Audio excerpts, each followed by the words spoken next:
नमस्कार, आप देख रहे हैं हमारी एक खास पेशकश और मैं हूं राजीव मिश्रा। रोहित शर्मा की पीएचडी से ऑस्ट्रेलिया परेशान। अब आप सोच रहे होंगे कि रोहित शर्मा ने आखिर कौन सी ऐसी पीएचडी कर ली है जिसकी वजह से ऑस्ट्रेलिया परेशान है। ऑस्ट्रेलिया के तेज गेंदबाज रणनीति बनाने में जुट चुके हैं, क्योंकि एक बात तो बिल्कुल साफ हो चुकी है कि तीसरे टेस्ट मैच में रोहित शर्मा भारतीय टीम के लिए खेलेंगे, पारी की शुरुआत करेंगे और एक बड़ी जिम्मेदारी भी उनको दे दी गई है। उनको अब भारतीय टीम का वाइस कैप्टन बना दिया गया है। रोहित शर्मा को ऑस्ट्रेलिया के खिलाफ रन बनाना पसंद आता है, यह हर कोई जानता है, और इसी वजह से ऑस्ट्रेलिया टीम मैनेजमेंट, ऑस्ट्रेलिया के जो दिग्गज पूर्व क्रिकेटर्स हैं, सभी इस बात को लेकर परेशान है कि रोहित शर्मा की पीएचडी चली तो फिर भारतीय टीम ये सीरीज बहुत आसानी से अपने नाम कर लेगी। आज हम आपको बताएंगे रोहित शर्मा की इस पीएचडी का फुल फॉर्म क्या है, साथ ही आपको यह भी बताएंगे कि रोहित शर्मा के शॉट्स की रेंज को लेकर ऑस्ट्रेलियाई जो तेज गेंदबाज है वो कितने परेशान हैं। इन सभी मुद्दों पे बातचीत करेंगे। हमारे साथ हमारा एक बड़ा पैनल होगा। हमारे साथ राजकुमार शर्मा जी होंगे, विराट कोहली के कोच, मुंबई से सीधे हमारे साथ जुड़ रहे हैं, जो दिल्ली के रणजी टीम के हेड कोच हैं। साथ ही विजय लोकपल्ली जी हमारे साथ जुड़ेंगे, जिन्होंने रोहित शर्मा पे एक बड़ी किताब लिखी है। इन सभी से हम चर्चा शुरू करें उससे पहले एक रिपोर्ट आपको दिखाते हैं। इस रिपोर्ट को देखकर आपको अंदाजा लग जाएगा कि रोहित शर्मा की पीएचडी आखिर है क्या, और इस पीएचडी के सामने कैसे ऑस्ट्रेलिया लगातार नीली जर्सी में हमेशा परेशान रहा है। जब जब रोहित शर्मा उतरे हैं नीली जर्सी पहन के, और अब वक्त आ चुका है जब रोहित शर्मा सफेद जर्सी में ये दिखाएंगे कि उनकी पीएचडी ऑस्ट्रेलियाई मैदान पर किस तरह से धावा बोलती है ऑस्ट्रेलियाई तेज गेंदबाजों के खिलाफ। पीएचडी यानी कि पुल, हुक और डोमिनेशन, ये तीनों चीज़ें रोहित शर्मा की बैटिंग में नजर आती है, खासतौर से जब वो सब कॉन्टिनेंट के बाहर बल्लेबाजी करते हैं। और उनकी जो परसेंटेज है रन बनाने की, उसमें पुल, हुक और डोमिनेट वो जिस तरह से करते हैं फास्ट बॉलर्स के अगेंस्ट, वो बड़ा इंपॉर्टेंट रोल अदा करती है। हमारे साथ रितेंद्र सोडी भी जुड़ गए हैं, हमारे साथ विजय लोकपल्ली जी हैं और हमारे साथ राजकुमार शर्मा जी भी हैं। राजकुमार जी, आइसोलेशन को लेकर बहुत बड़ा विवाद चल रहा है, उस पर मैं आगे बात करूंगा। भारतीय खिलाड़ियों पर एलिगेशन लगाया गया है कि कुछ फैंस से वो मिले हैं, उस पर आगे हम चर्चा करेंगे। लेकिन फिलहाल जो सबसे बड़ी चर्चा हो रही है इस समय वो रोहित शर्मा के नेट्स पे उतरने पर, और जिस तरह की पीएचडी के साथ वो उतर रहे हैं, यानी कि पुल, हुक और डोमिनेशन, ये कितना इंपॉर्टेंट हो जाएगा ऑस्ट्रेलिया के खिलाफ, ये जो तीन चीजें हैं खासतौर से तीसरे टेस्ट मैच में। देखिए राजीव, रोहित एक शानदार खिलाड़ी हैं, इसमें कोई डाउट ही नहीं है। सभी जानते हैं कि शॉर्ट बॉल को वो बहुत अच्छे तरीके से खेलते हैं, और यही एक ऑस्ट्रेलिया के लिए परेशानी का सबब है, क्योंकि वो शॉर्ट बॉल को काफ़ी इस्तेमाल करते हैं भारतीय बल्लेबाजों के खिलाफ। लेकिन रोहित क्योंकि एक बहुत शानदार खिलाड़ी हैं शॉर्ट पिच डिलीवरीज के स्पेशली, तो ऑस्ट्रेलिया के लिए काफ़ी मुश्किलें होंगी। उनके फास्ट बॉलर्स को एडजस्ट करनी होगी अपनी लेंथ, और अगर कहीं रोहित अपनी ले पा लेते हैं, थोड़ा ले ऑफ के बाद आ रहे हैं, क्वारंटीन रहे हैं काफ़ी टाइम, तो अगर वो अपनी ले पा लेते हैं तो भारत के लिए बहुत अच्छा साबित हो सकते हैं। विजय सर, आपने रोहित शर्मा पे बुक लिखी है हिटमैन के नाम से, क्या हिटमैन में भी इस पीएचडी का जिक्र है, यानी कि पुल, हुक और डोमिनेशन का? और ये पीएचडी जो है वो कितना काम आएगी तीसरे टेस्ट मैच में? जिस तरह की नेट प्रैक्टिस हमने रोहित शर्मा की देखी, और अब से एक साल पहले अगर हम जाएं, जिस तरह से उन्होंने साउथ अफ्रीका के फास्ट बॉलर्स के अगेंस्ट इन्हीं शॉट्स के दम पे दोहरा शतक लगाया था। हाँ राजीव, अगर आप देखिए ऑस्ट्रेलिया जब आप जाते हैं आपको तैयारी से जाना पड़ता है। वहाँ पे स्क्वायर ऑफ द विकेट्स जो है ज्यादा शॉट्स प्रोडक्टिव होती हैं।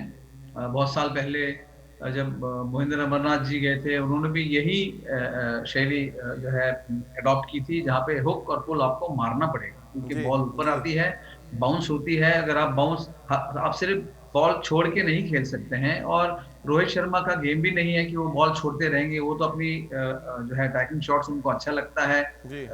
उनकी डिफेंस भी अच्छी है, आप ये नहीं कह सकते वो सिर्फ अटैकिंग खेलते हैं। हर फॉर्मेट के प्लेयर हैं, तो प्रेशर ऑब्वियसली ऑस्ट्रेलिया पे रहेगा जब वो खेलने आएंगे। और रोहित का अगर आप समझेंगे कि एक ड्रॉबैक ये है कि काफी टाइम से वो मैच नहीं खेले हैं, तो कैसे कितनी जल्दी वो अडेप्ट कर पाएंगे मैच सिचुएशन को, पिच की बाउंस को, बॉलिंग को। और इसमें कोई दो राय नहीं है कि उनके पास बहुत शॉट्स हैं खेलने के लिए। तो विजय सर, जो नाम हमने दिया है पीएचडी, यानी कि पुल, हुक और डोमिनेशन, क्या ये तीनों चीजें ऑस्ट्रेलिया के तेज गेंदबाजों को बरबस मजबूर कर रही होंगी कि वो वीडियोस देखें कि रोहित शर्मा के सामने कैसी गेंदबाजी करनी है, क्योंकि अब वो बल्लेबाजी तो है नहीं हिंदुस्तान के पास कि आप शॉर्ट पिच फेंक के डरा लें और आउट कर लें। तो डरने की जरूरत ही नहीं है, वो डरने वाला क्रिकेट खत्म हो गया। अब आप सब हेलमेट, आप सब तैयारी से जाते हैं। रोहित शर्मा ने तो पहले भी दिखाया है कि उनका पुल शॉट बहुत स्ट्रांग है। अगर आप देखें कट और पुल दोनों बहुत अच्छा खेलते हैं, वो हुक भी करते हैं बॉल को, और डरते तो है ही नहीं। तो जब आप डरेंगे नहीं, आपका बैकफुट प्ले अच्छा है, तो मुझे लगता है रोहित शर्मा एक कंप्लीट बैट्समैन है दुनिया में किसी भी पिच पे खेलने के लिए, किसी भी अटैक के अगेंस्ट। बिल्कुल। चलिए, रितेंद्र सोढी भी हमारे साथ जुड़े हुए हैं। रितेंद्र, एक बड़े जबरदस्त आंकड़े दिखा रहे हैं। 2019 अक्टूबर में दक्षिण अफ्रीका के खिलाफ उन्होंने दोहरा शतक लगाया था, और बॉलिंग अटैक पे अगर हम नजर डालें, कैगिसो रबाडा थे उसमें, नॉर्के थे, और तीसरे तेज गेंदबाज की बात करें लुंगी उस टीम में थे, और तीनों के अगेंस्ट शॉर्ट पिच गेंदबाजी के अगेंस्ट बहुत जबरदस्त तरीके से उन्होंने टेस्ट क्रिकेट में ओपनिंग करी और दोहरा शतक लगाया। क्या ये जहन में होगा रोहित शर्मा के कि टेस्ट क्रिकेट में इन शॉट्स के दम पे, यानी कि पीएचडी के दम पे, वो ऑस्ट्रेलिया को भी बैकफुट पर रखेंगे?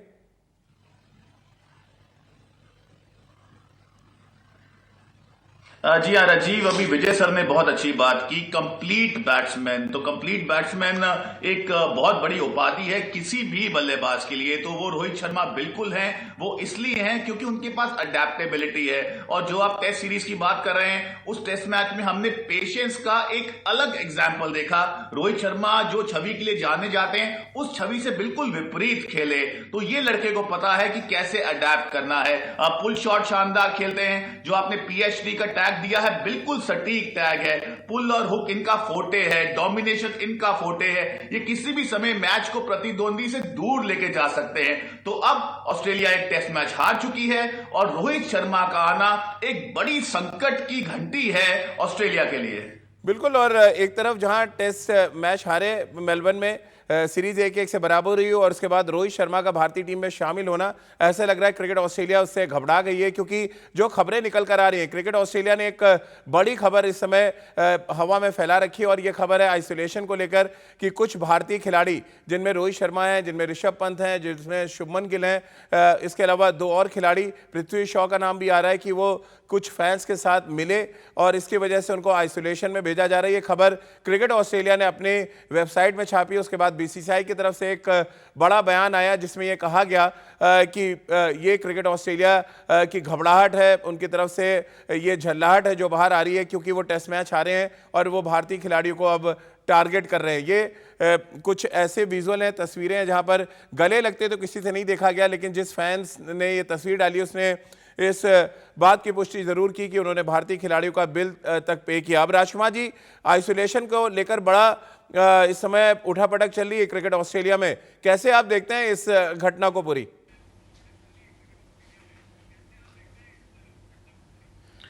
देखिए, जैसे बीसीसीआई ने कहा है कि उस बात को जरूरत से ज्यादा तूल दिया जा रहा है, तो राजीव हो सकता है ये बात सच हो। और उस फैन ने भी बाद में डिनाई किया है कि मैंने हग नहीं किया ऋषभ पंत को।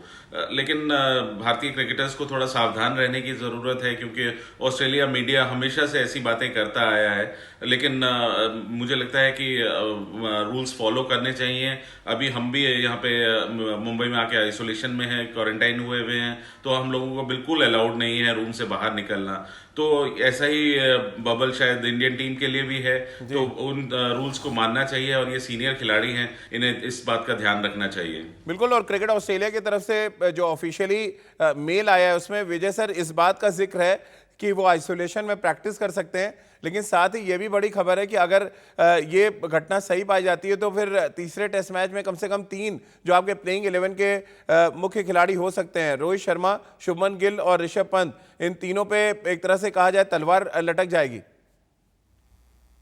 अगर देखिए वहां के रूल्स के हिसाब से अगर उन्होंने आइसोलेशन तोड़ा है तो आपको भुगतान करना पड़ेगा, और बीसीसीआई जरूर कोशिश करेगा, उनको डिफेंड करेगा, उनका काम ही है। लेकिन वो गए क्यों? रेस्टोरेंट में आप जो है ऐसी जगह जब आपको मालूम है कि आप नहीं जा सकते हैं, आप जिम्मेदार लोग हैं। हम तो दूर बैठे हैं राजीव, हमें असली स्थिति मालूम नहीं है, लेकिन अगर वो रेस्टोरेंट में आप जा सकते हैं, जो मैंने सुना है वहां पे आप ओपन एयर में बैठ सकते हैं, कोई वो नहीं है। लेकिन क्या टीम को अलाउड है बाहर जाके खाना, क्योंकि कुछ एक हमने वीडियो देखी जब रोहित शर्मा आए थे वो तो होटल में ही सबसे मिल रहे थे, बाहर तो नहीं गए थे।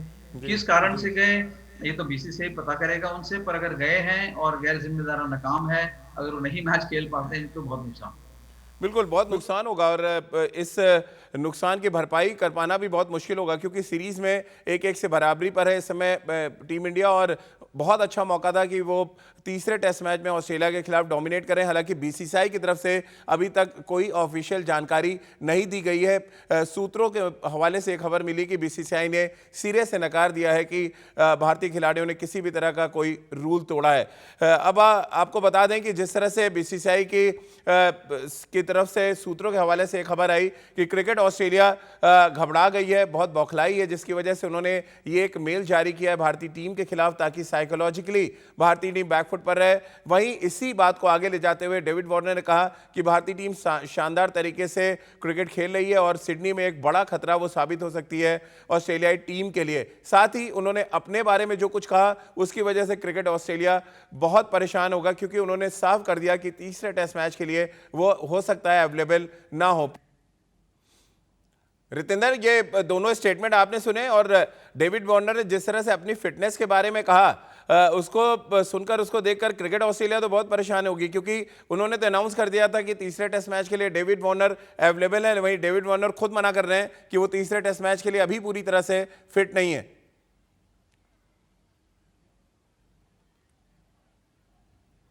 जी हाँ राजीव, और इस समय डेविड वार्नर की जरूरत है ऑस्ट्रेलिया को, और जिस तरह वो खराब क्रिकेट खेले हैं या जिस तरह भारत अच्छा क्रिकेट खेला है, जिस तरह वापसी की है, किसी ने अनुमान नहीं लगाया था। सब लोग ये बात कर रहे थे कि भारत को हम आराम से 4-0 पस्त कर देंगे, लेकिन भारत ने दिखा दिया है कि उनमें कितनी हिम्मत है। और अब वार्नर अगर नहीं खेलते हैं तो जरूर ये परेशानी की बात है।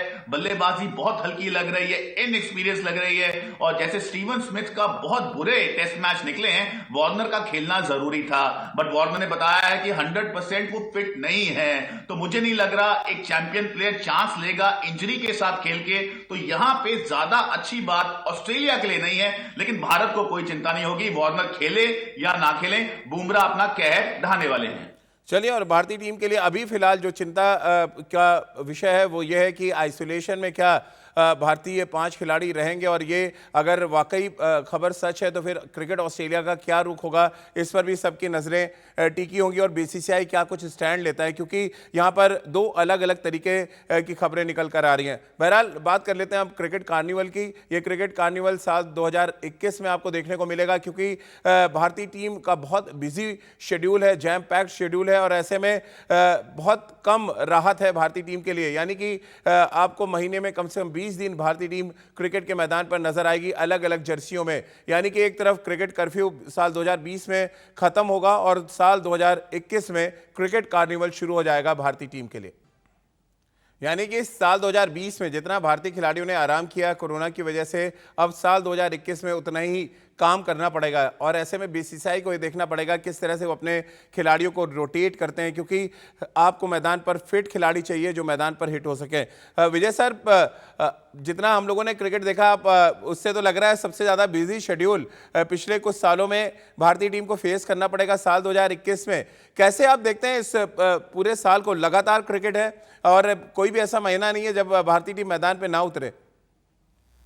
आपको प्रिजर्व करके चलना पड़ेगा खिलाड़ियों को, जो कुछ एक आप रखेंगे टेस्ट मैचेस के लिए, कुछ तो है ही आपके पास प्लेयर जो आपको लगता है कि टेस्ट मैच ही खेलेंगे, और वनडेज और T20 आपके पास और कोई दूसरा चारा नहीं है। आपको जो आपने बात कही कि रोटेशन पॉलिसी है ऑलरेडी बीसीसीआई के पास, टीम मैनेजमेंट फॉलो करती है, सेलेक्टर्स भी नजर रखे हैं, और आपके पास टैलेंट इतना है कि मुझे नहीं लगता कि अगर राजीव को हटा के रितेंद्र को खिलाएंगे तो ज्यादा फर्क नहीं होगा, क्योंकि खिलाड़ियों के पास बहुत प्रतिभा है। बिल्कुल, और जो शेड्यूल हम देख पा रहे हैं राजकुमार जी, चलिए रितेंद्र हमारे साथ हैं, राजकुमार जी टेक्निकल प्रॉब्लम की वजह से अभी नहीं है। रितेंद्र, जो शेड्यूल हम देख पा रहे हैं ये बहुत टफ हो जाता है, खासतौर से उन खिलाड़ियों के लिए जो तीनों फॉर्मेट खेलते हैं। कैसे आप देख रहे हैं? और टीम में अगर हम भारतीय टीम की बात करें तो कम से कम 6 या 7 खिलाड़ी ऐसे हैं जो तीनों फॉर्मेट खेलते हैं, और ऐसे में बहुत टफ सिचुएशन हो जाएगी उनके लिए।